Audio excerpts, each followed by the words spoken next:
Today I'm going to talk about some of the works I have been doing for last 1 year. This is joint work with several wonderful collaborators at Google New York, Zikeng, Jay, Ahmad, and Himanshu. So as you know, like last couple of years, language models have taken off. And so I started focusing more on how can I do to help it, improve those models. And I zeroed in more on inference. How many of you have used any language model in practice? Like any of them? Okay. So when you type a question and if you see an answer, you might notice that they come one token at a time, like they slowly come. It's not like for visual effects because that's how these language models are run. So you decode one token at a time, which makes it slow. So we looked at some ways to improve the speed of it, which I'm going to mention today. So the work is going to be, was part of two of our papers, one presented at NeurIPS last year, and the second one which we sent it to another conference now and will be on archive very soon. Actually, it should be archiving few hours today. So let's start with language models using transformers. So as you know, transformers and more recently state space models are extremely popular for language modeling. And it works as follows. You have a transformer layer and you repeatedly stack it on top of each other many, many times. And as a result, you get a neural network with billions of parameters with a B. And it's a very complicated field and many people work on it. But for today's talk, you don't need to know any of it. You just need to know a simple fact. When you have a transformer model, they predict the next token. Does that make sense? You just guess the next token. And more formally, the way they do it is you have a previous set of tokens, like say x1, x2 up to xn. They give a probability distribution for the next token. Okay. Typically, each token can be like a word or a part of a word, which is called word piece or sentence piece. So if you have a transformer model like that, how do you infer? In the beginning, I said you predict tokens one at a time. And this is done as follows. So you take this probability distribution and you generate a sample from it. Now, some of you wondering, why do you need a sample? That's for creativity. So, for example, when you're playing around with them, any of these LLMs, ask the same question 5 times. You will get 5 different answers. And that's by design. Because for many of these tasks, you want it to be as creative as possible. So if you choose something like the most likely sequence, it will be very boring.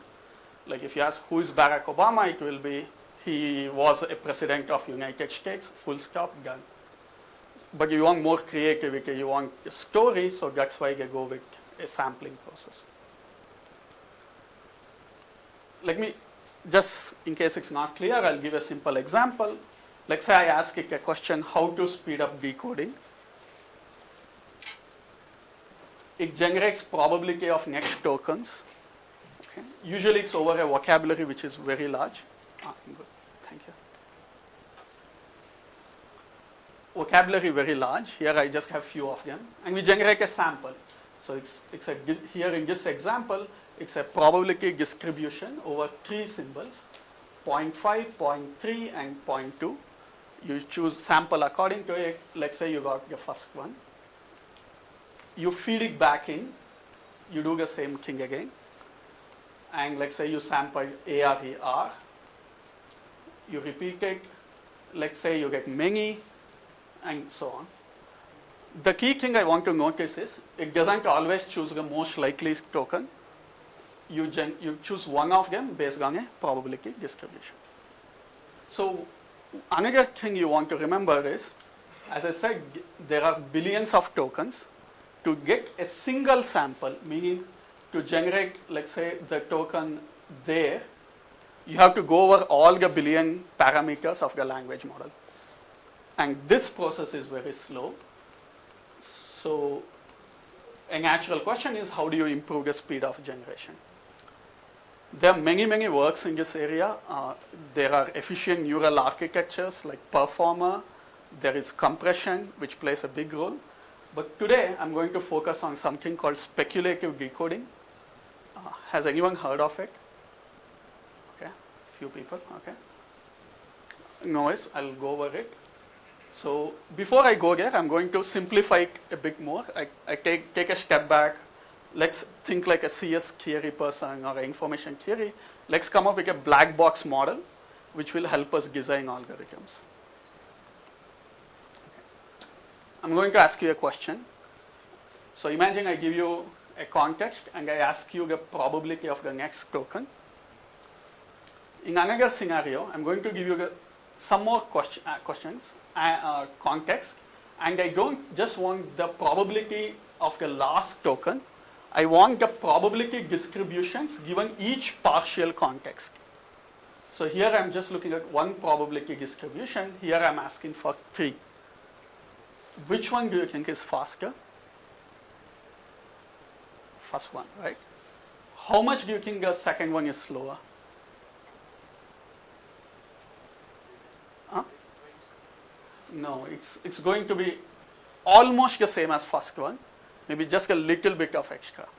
The reason is we infer all of this using accelerators like GPUs and TPUs, and there you can parallelize operations.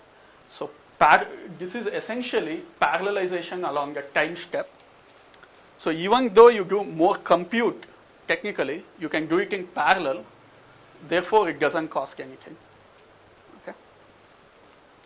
I can ask you the same question. Instead of giving one query, I can give 2 queries. And I can ask for probability distributions along both the time axis and also the batch axis.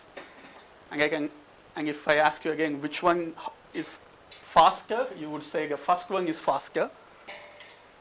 But what I want to tell you is these two again take almost the same time. Here is a benchmark which we ran on a very small model. This is roughly, I believe, 100 million parameters. On the y-axis, I have the time, like how many probability distributions I want. So I vary 4 and 8.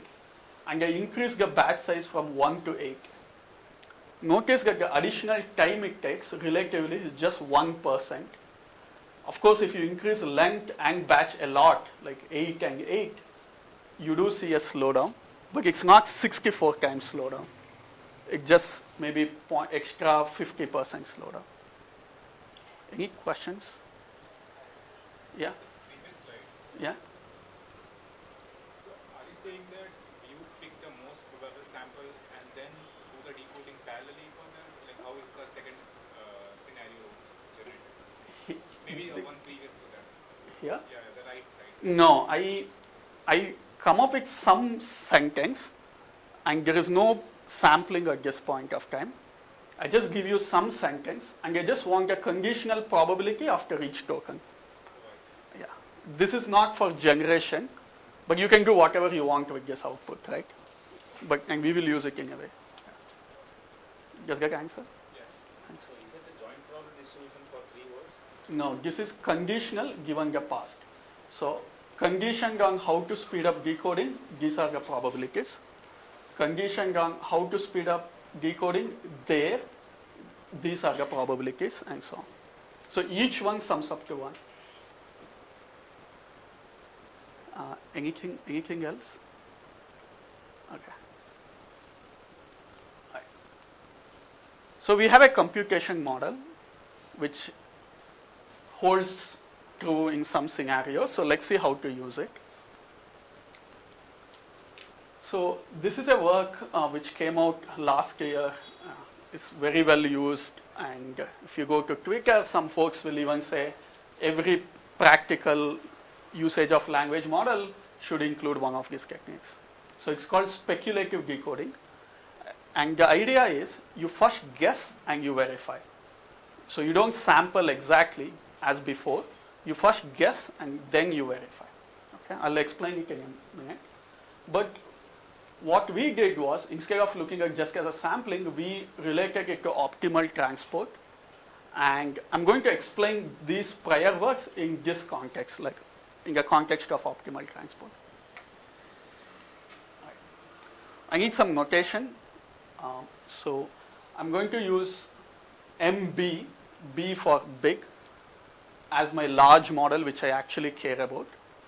But I'm also going to assume I have a small model, which is much faster than the large model, but may not be very good. It's okay, but not excellent.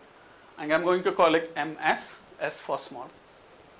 And what I'm going to play like a game where I generate samples from the small model.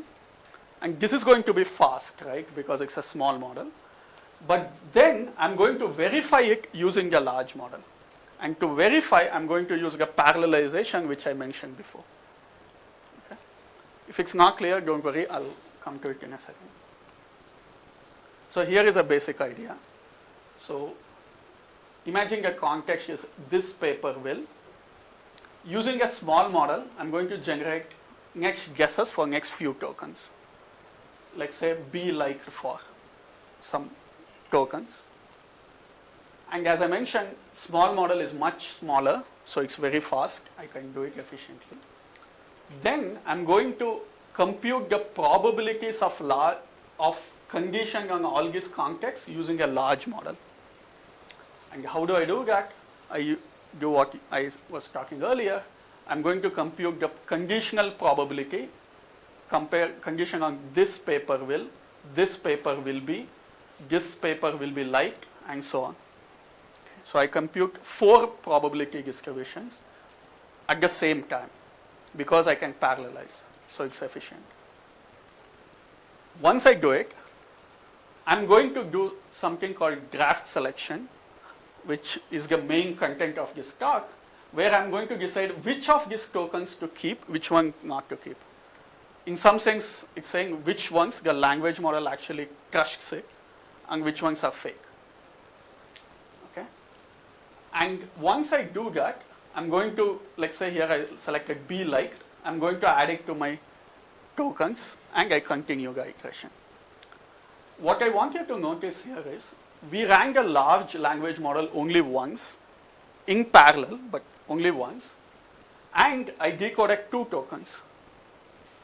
Before I said every time you can only decode 1 token, but now I can decode 2 tokens. So if our assumption about, if our assumed computation model is true, we see a 2x improvement in speed. Any questions at this point? The first prediction itself is invalidated by the big model. Then you won't accept anything. Yeah, that's a good point. Yeah. Huh? I'll come to it. That's yeah. Thank you. Yeah, that's a good point. Anything else? Okay. So the name of the game is how do you do draft selection, like you asked, and I'm going to explain that in the rest of the talk. So let's go over it slowly. So what do we ideally think about what you want to do? I said you want the large model to verify it. What does that mean? We are going to impose a very strong condition, and the condition is if an outside observer looks at the samples, they shouldn't tell the difference between whether a small model was used or not, just by looking at it. In other words, the distribution of samples follow the large model distribution exactly. Okay. So if you look at the samples, the output should follow MB, which I described earlier. Okay. So let's go over this question. So I'm going to introduce some more notation, but I feel it makes things simpler. So let's look at a single token. Let's not worry about 3 tokens here. Let's just look at the first token, B. Okay. Let's say P denotes the probability distribution of the small model, MS, conditional probability distribution. Q denotes the conditional distribution of the large model. Okay.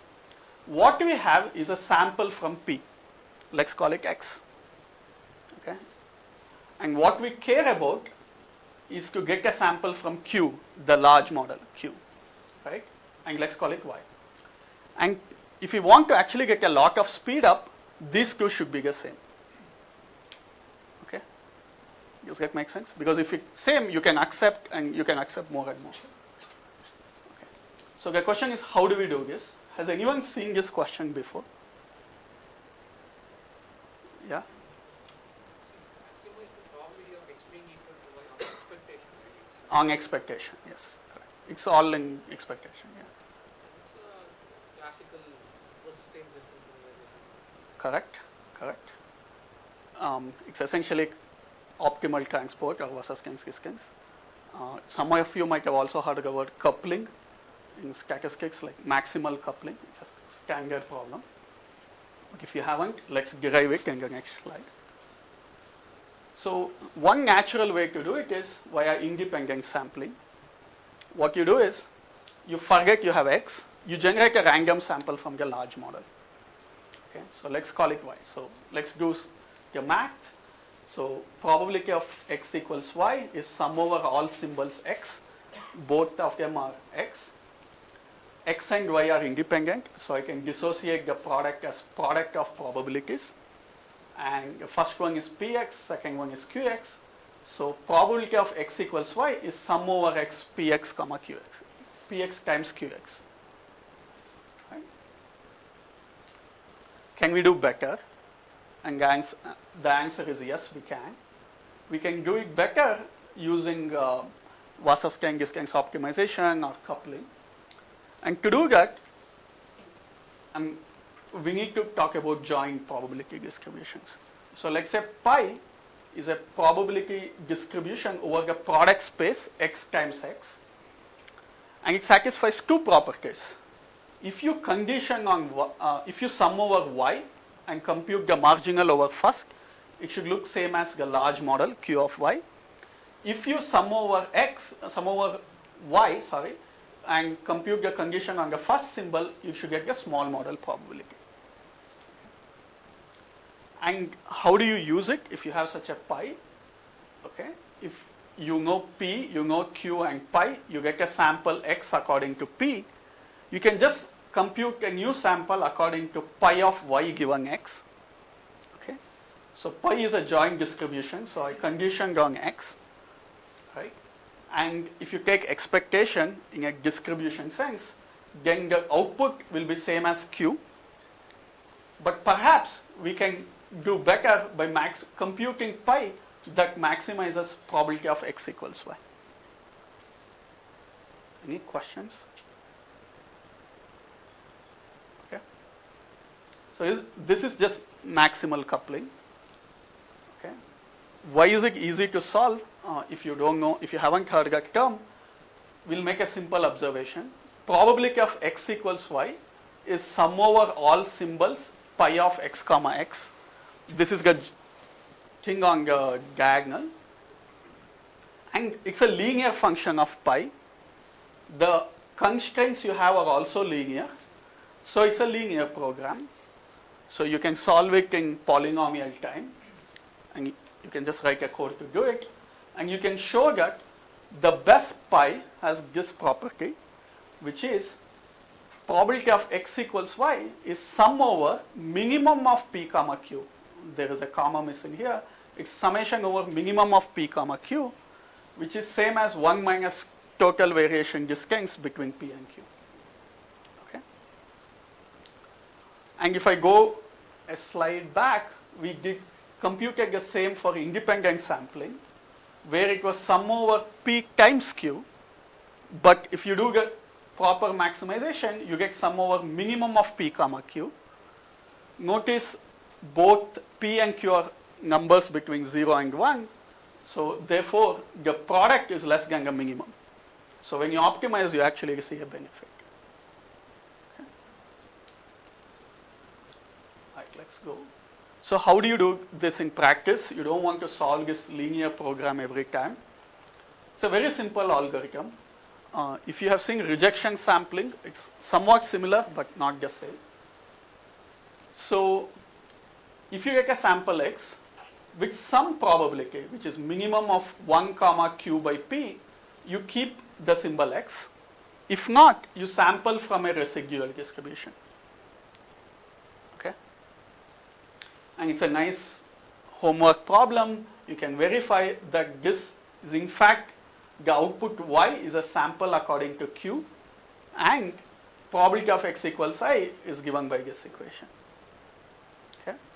This algorithm was independently discovered by two folks around the same time in 2023, and they use it in language models. Any questions? This is speculative. This is speculative decoding, yeah. Any other questions? All right. So, if you want an example, let's say we have the context, this paper will, and we are looking at next token B. We essentially run this algorithm with a P, Q, and token X equals BE, and we get the output.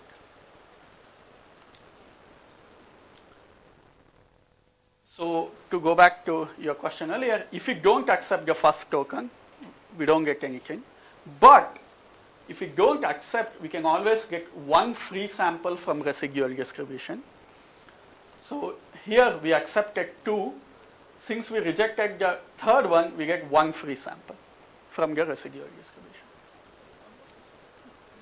Run it and just you get all the distributions. Correct. So we get all the distributions, MS and P, of all of them. So here I'm using this dot to say it's the whole distribution. B, yeah. Thanks. Yeah.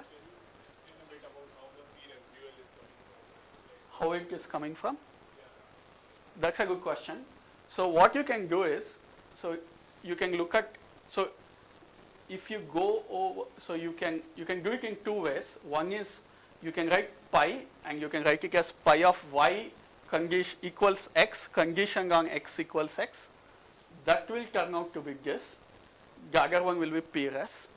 But a more intuitive way of thinking it is, imagine you have two Gaussians, like two curves, and let's say you want to accept using just the first step, minimum of 1 comma q by p. Probability of accepting a single token in the first step, line 3 and 4, is minimum of px comma qx, which is a single term here. But the distribution you care about is q, not minimum of p comma q. So if you subtract, you get this term. So it's q minus minimum of p comma q normalized. And the minimum will come from here. So when you add it up, you get q. So again, if you have two Gaussians, the first step will give you the intersection of densities. This will be the difference of densities in one direction. That's a good question. Anything else?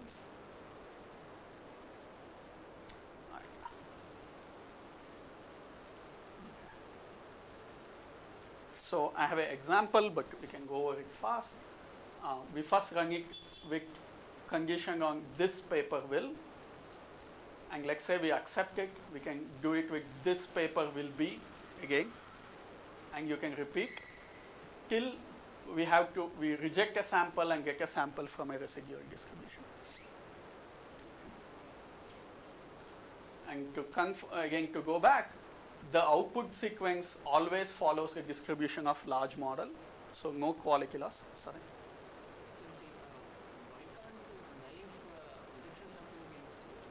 That's a great point. So if you use naive rejection sampling, you get q by p times maximum value of q by p. Then with a very high probability, you won't accept it. Imagine one of the symbols has probability 0 in P and high probability in Q. That ensures when you do rejection sampling, you always reject. But here, you're trading off between chance of accepting, but you're also allowing a possibility of having a residual distribution.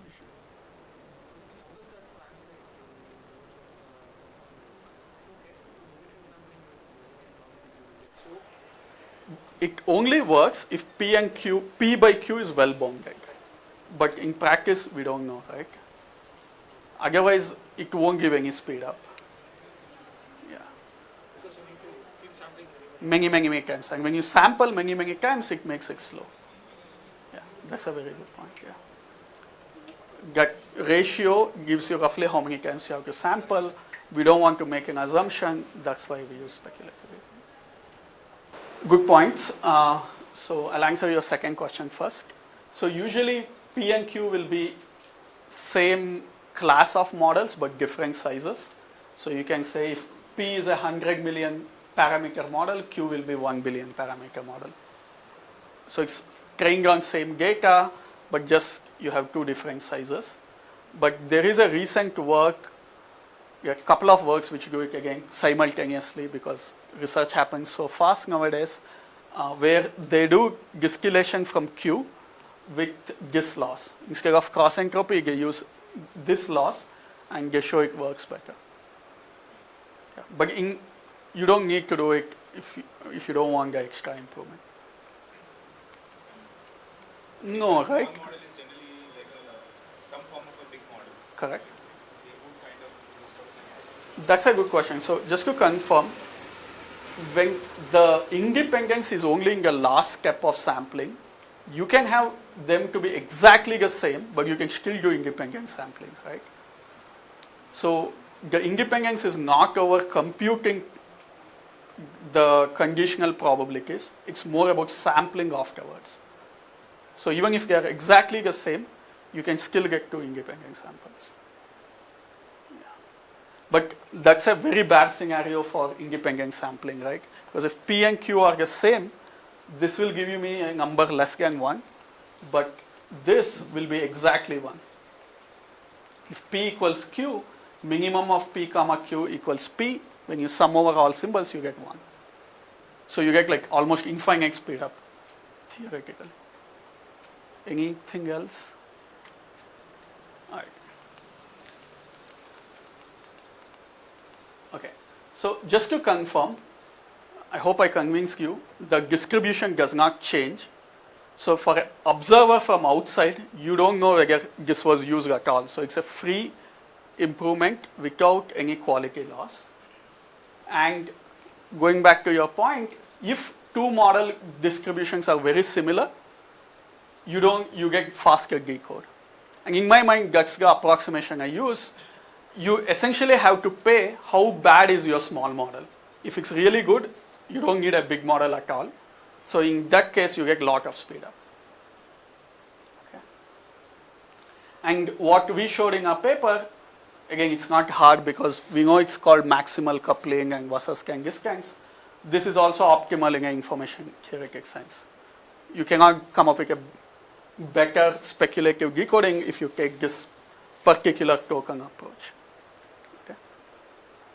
All right. So is the number of tokens when we decode before we send it to the large model, right? Yeah. Is there an optimal number for that depending on the performance difference? Yeah, there is. So usually it looks like a curve. I don't know how to find it theoretically, but you usually sweep and you kind of find the best one. Yeah. So I don't remember the exact number we got. Yeah. Okay. In the remaining 20 minutes, is that okay? Yeah, okay. I'm going to talk about how to improve this approach. So speculative decoding was done by Leviathan and Chen et al. So we want to see how to improve it if we do parallelization along a batch dimension. So remember, we only guessed along a time, few tokens, and we verified. We wanted to see if you go along a batch, can you do better? Turns out yes. So we call it Spectre. If you have seen the James Bond movies, that's the villain organization, but they have an extra E, so not just same spelling, so we are okay. All right, let's go. So the idea is similar, right? So we have a context. Instead of making one guess, we make multiple guesses. So here, from the small model, we made many guesses. B like for X, B like by all, etc. We score all of them. So we get conditional probabilities along time and batch axis. For example, here we use MB to get conditional for this paper will be like for, and also this paper will not get good. So we get all of them. And we do some, again, slightly more sophisticated version of optimal transport plan, which I come explain in a second. And we again get a speed up. All right. So why do we hope for a speed up? Remember, we wanted to maximize the chance of y equals x. Now we have more x's, so technically it should improve. If you have more guesses, at least one of them should be correct. That's the hope. And in particular, if you have infinitely many guesses, you can do rejection sampling, and always one of them will be accepted. So imagine we have 4 guesses.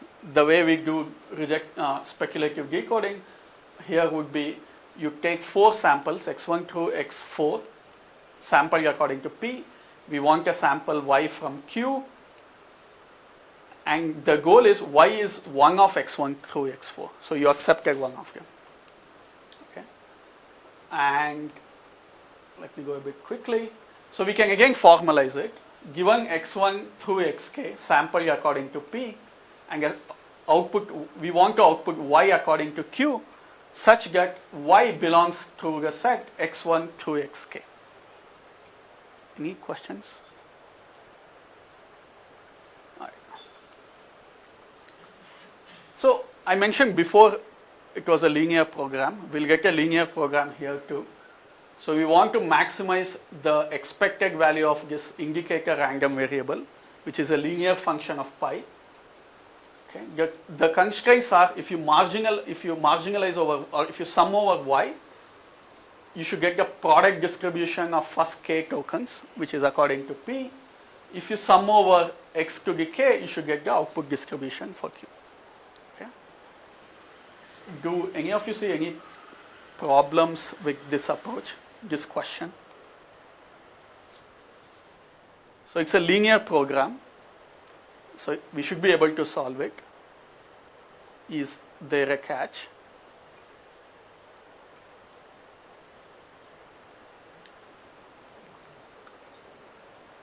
Okay, let me go there. Okay. In linear programming, the best known algorithms, if you want to solve it, the time it takes is number of variables plus number of constraints to the power 3.5 or 4, depending on what you use. But here, notice how many variables do you have and how many constraints. Pi is a distribution over, if your vocabulary size is V, it has V to the k plus 1 symbol, k plus 1 entries. Because it's a distribution, it's a product distribution over all the x's and y. So there are k plus 1 possibilities. Each one takes V values, so you have V to the k plus 1. Therefore, and also the number of constraints, it should hold for all x to the k and all y, so you have V to the k constraints. So it's a linear program, but with an exponential number of constraints and variables. Okay, so solving it exactly is hard, and we don't know yet, but we come up with a approximate algorithm. So we call it k sequential algorithm, where we go over symbols one by one. We keep each one with certain probability, and we, instead of using minimum of 1 comma q by p, we introduce a row like rejection sampling. And if number of samples goes to infinity, row increases as you go to infinity, becomes more and more like rejection, you can say. And we give a way to compute row in times proportional to v. But the advantage is we also theoretically show it's at least 1 minus 1 by e optimal. So we always ensure q, the output y is a sample from q, but instead of solving this optimization exactly, it's at least 1 minus 1 by e optimal. Okay. Any questions? I guess rho should depend on k. Rho, yes, rho depends on k, p and q. Yes. And as you increase k, we expect rho to increase. Yeah, yeah, that's a good point. Yeah. Any other questions? So when we were generating multiple sequences, right, earlier, Uh-huh. I think that's x1 and x2, xk, right? Yeah. Um, No, each one is a token. Sorry, I'm using x1 through xk to denote these tokens. B, B, not B. okay. So this probability distribution, this paper will be, Uh-huh. and then we had another one, right, like another generation. Uh-huh. This paper not good or something like that. Yeah.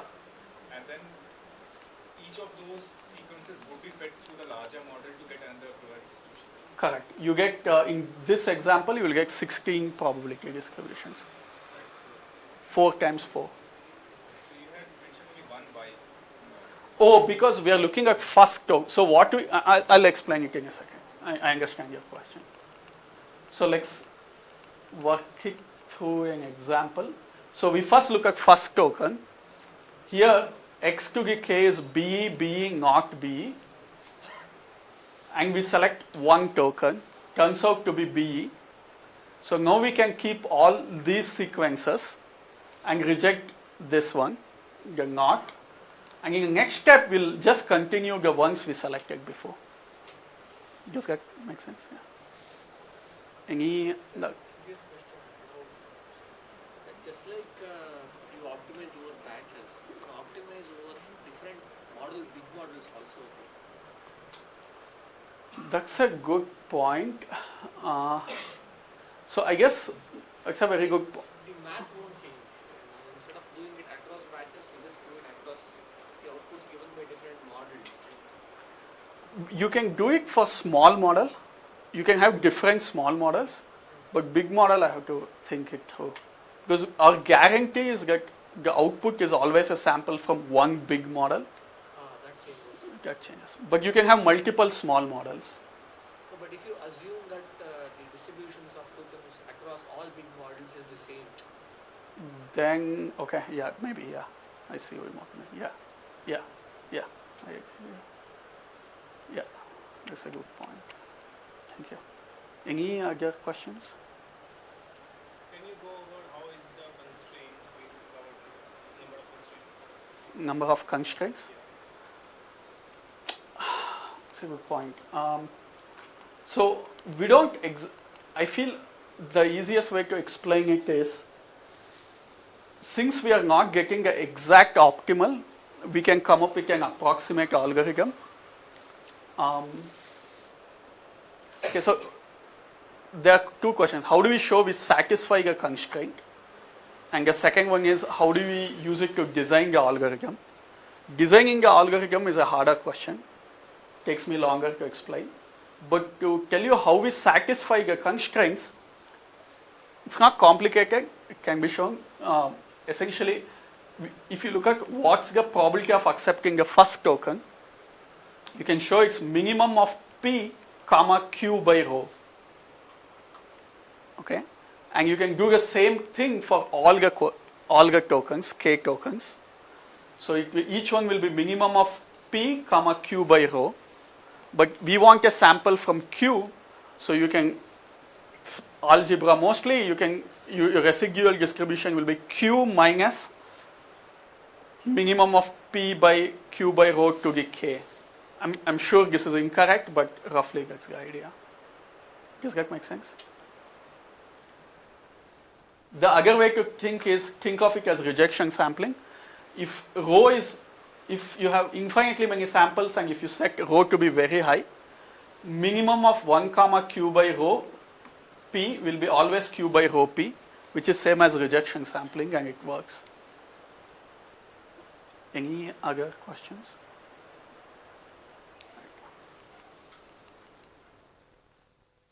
Okay, so I hope I answered your earlier question on how do we go sequentially. So you can keep going till we hit one. All the sequences are rejected, so we get one residuals and we move on. Okay. So you can easy to check this works well. So here I have a plot as a function of k. K is the number of drafts we have. K equals 1 is standard speculative decoding. As you improve k, you can notice that the acceptance probability of y belonging to x1 through xk increases.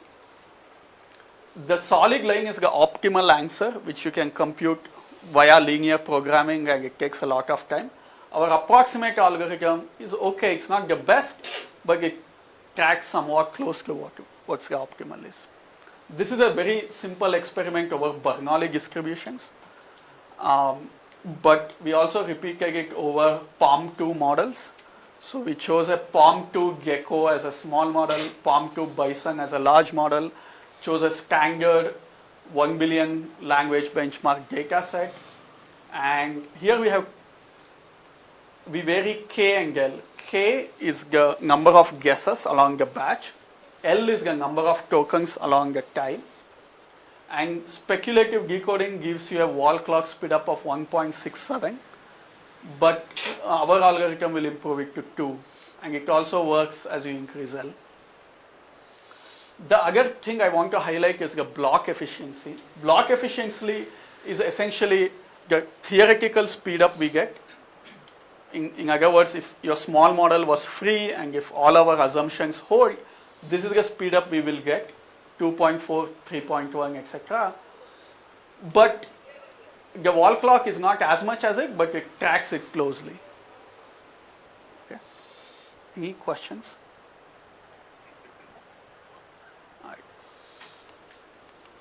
In the last 5 minutes, I want to just tell you one last result we had. I won't be able to go into details, but we went back to speculative decoding and asked a simple question. So far, we are verifying tokens one by one. So we first select whether we want to accept B and if we accept, we go to next one and so on, right? So we kind of went back and asked, why can't you look at the entire block and decide if you want to accept the whole block? If not, you accept something else and so on. So if you change the class of algorithms you're looking at, can you do better? Again, in the interest of time, I'll move on. Turns out you can, but it's highly non-trivial. What we could show was, I'll move ahead a bit. If you take a simple example, so maybe this slide I can explain. If you do token by token sampling, you can completely characterize what's the expected block efficiency. In other words, how many tokens you accept on average. You can give a full closed form description of it. And we do the same thing for our new algorithm where you look at the whole block. And we can probably show that doing it for the block is better than doing it token by token. Okay. And this gap really depends on which data set you have. Sorry. And we can also do analytical expressions when you have simple product distributions like Bernoulli P and Bernoulli Q. What we found out was this optimal algorithm helps, but not a lot. So we get maybe 2 to 3% improvement across several tasks, but we were hoping for more initially.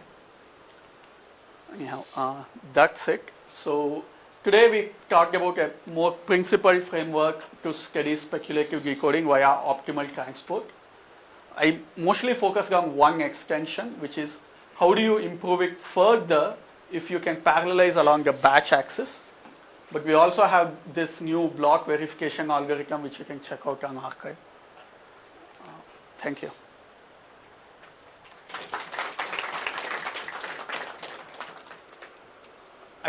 Firstly I should have said it's a task specific data set and model. So when we compute these accelerations for token and block-wise efficiency, it really depends on the difference between product of minimum between the two distributions and minimum of products. So I feel if the models are calibrated in the same way, the difference will be much smaller. If not, it will be much larger. Good point. Yeah, most of the talk again is more like a talk on statistics and how to use it on LLMs. The most popular one I feel is compression. Why does compression help? So many of these models are generated via accelerators, and the accelerators has very small memory. I don't know, remember the exact numbers, but you cannot fit an entire large language model on one GPU. So the way it works is, whenever you decode every token, all of these parameters should go from like your CPU or wherever the parameters are, it should go to GPU and come back. So the communication will be very with a high bottleneck, and they have to be loaded on the GPU and so on. So if you compress, you reduce the time, so it gives a lot of improvement. Quantization, yeah, or any compression technique. It doesn't have to be quantization. So you can do pruning if you can. So that's another one. The other one, which is highly popular, is flash attention. So that's like more system level improvement. Yeah,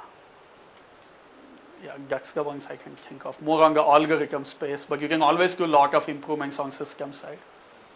That's a great question. No, we haven't. That's a very good point. We haven't. Yeah. But from what I gather, and you can check the papers, Int 8 models usually perform very well as on their own. So if anything, you should go Int 8 versus Int 4 or something. Yeah, or 2. We have this from IISc. Oh. No pictures. Okay. No problem. Thank you. Oh, thanks.